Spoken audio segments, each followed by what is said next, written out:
Right, okay, calm myself. It's a very exciting occasion, isn't it? It's very, very exciting for me, but it must be even more exciting for you. I've only been here for a morning. You've been here for 3 years. Chancellor, ladies and gentlemen, graduates, I am absolutely delighted to be made an honorary graduate at your university, at Middlesex University. And I'm really delighted to be here today to celebrate with you. You have put so much work and effort into becoming graduates yourself. So very well done.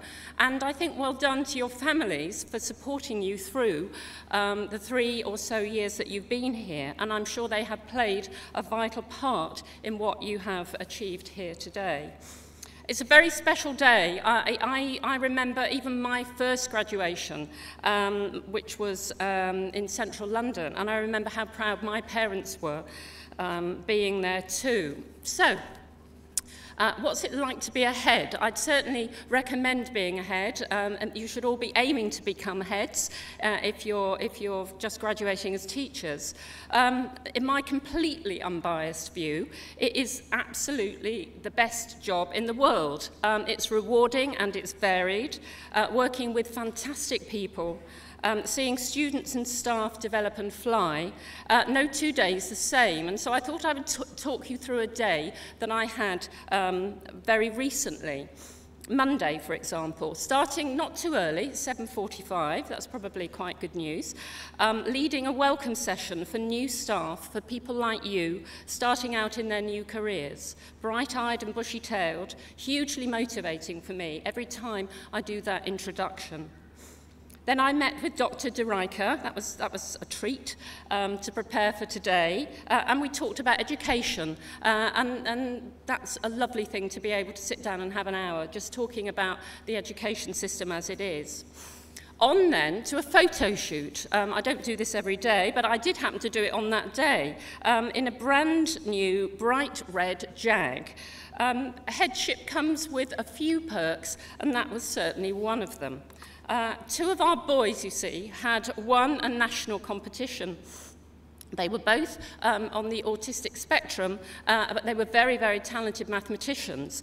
And this national competition was run by Jaguar Cars, and they'd beaten tens of thousands of other students and had come back to school with goodie bags full of iPads and all sorts of amazing things. But one of the prizes was a photo shoot in the Jag, and I got to be in the Jag too, so that was very nice, that was very good too.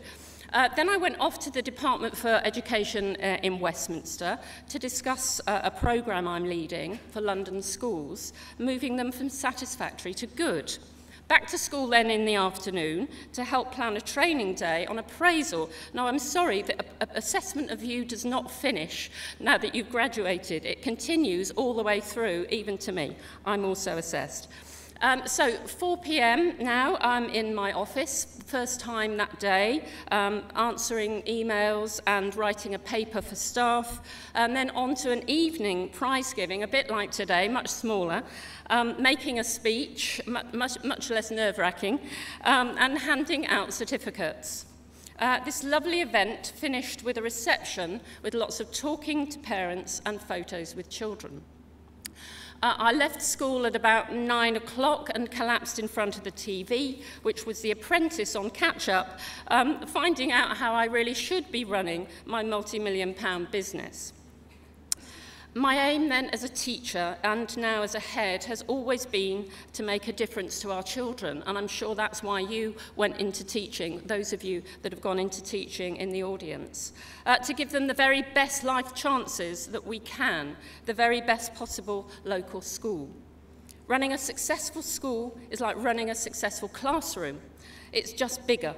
Things need to be highly organised, neat and tidy, so the creativity can then flow. Strong systems for everything, collaborative planning, and collective responsibility is absolutely key.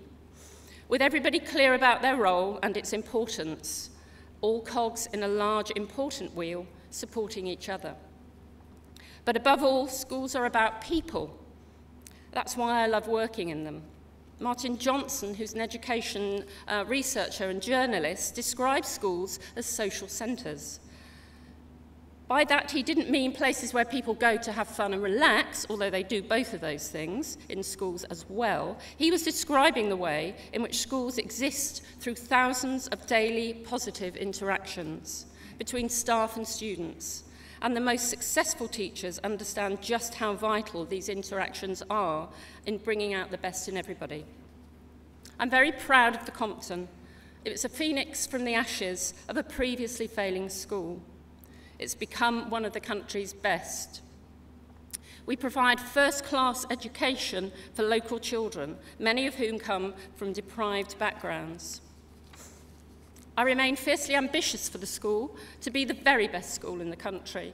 We're not there yet, but we're not too far off either. This year we were, as you've heard, included in the top 100 schools nationally for the progress that children make. And this progress, after all, is the most important thing. And for those of you who go on to teach, it will be your most important responsibility. As a school, we have got better and better by reinventing ourselves. Another tip coming up here. And you need to do that too in any job that you do. The sigmoid, or S-curve, check it out, it's very interesting, is a model we've used from industry to help us manage change. What it tells you is, just before you reach the top of your game, it's time to change. Because if you keep doing what you've always done, you slide into mediocrity. So, keep looking for the best practice, copy it, perfect it in whatever you do, never satisfied with good enough. Many of you then will be working in London schools next year. Education in London is our national success story. Even with all of its challenges, London now outperforms other regions in the country, and it's the only capital city in Europe, and I think beyond actually, to do so. 2 years ago, I worked supporting a new head teacher at Whitefield School, just down the road from here. Actually working in partnership with Middlesex University as well, we helped the school to raise standards there, and now, a great success. Whitefield does not need support anymore. In fact, it provides support for other schools. And last year, it was even noted as one of the country's most improved schools. I think we're all very proud of that. I've been very lucky in my career. I've spent most of my working life doing a job that I love, apart from those 3 years at the civil service, which I didn't. I hope you are as lucky and as happy in your careers, whatever route you decide to go on, as I've been. Be ambitious for yourselves, be ambitious for the children if you teach children. They deserve that. Good luck in your careers and enjoy every minute. Thank you.